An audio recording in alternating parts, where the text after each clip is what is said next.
The most beautiful of all humans lived in a small little country in Greece called Ithaca. Her name was Penelope, and her beauty made even Helen of Troy jealous. Penelope loved to go out into the gardens near the woods where she would pick fresh apples, for apples were her favorite of all the fruits. Up on Mount Olympus was the god of deception Arturo, who had been watching young Penelope ever since she became a woman.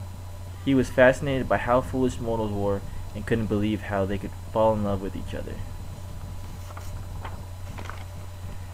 Arturo was stubborn about love, and everyone on Mount Olympus knew it. Cupid had watched Arturo gaze down at the mortals, and he decided that it was finally the god of deception's turn to feel what it is like to be in love. So Cupid shot 2 arrows, one landing on Arturo and one missing Penelope and landing on a tree. Arturo instantly fell in love with Penelope and appeared to her at the gardens trying to seduce her and win her love.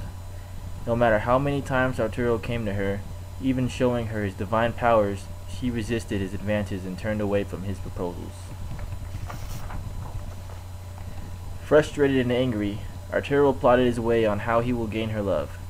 One day, while Penelope was picking fresh apples from the garden, she gazed into the woods and saw the brightest and most delicious apple she has ever laid her eyes on. Little did she know she was tricked by Arturo, who fooled her eyesight and led her wandering helpless into the woods.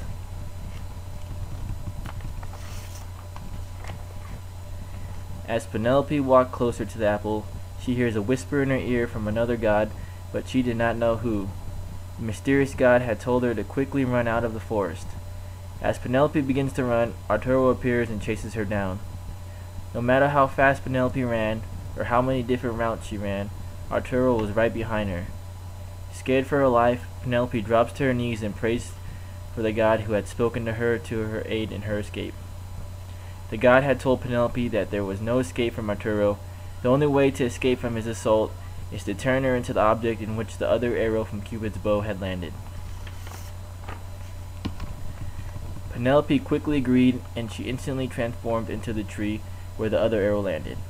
Although in the form of a tree, Penelope finally felt the love for Arturo, and Arturo still was in love with Penelope.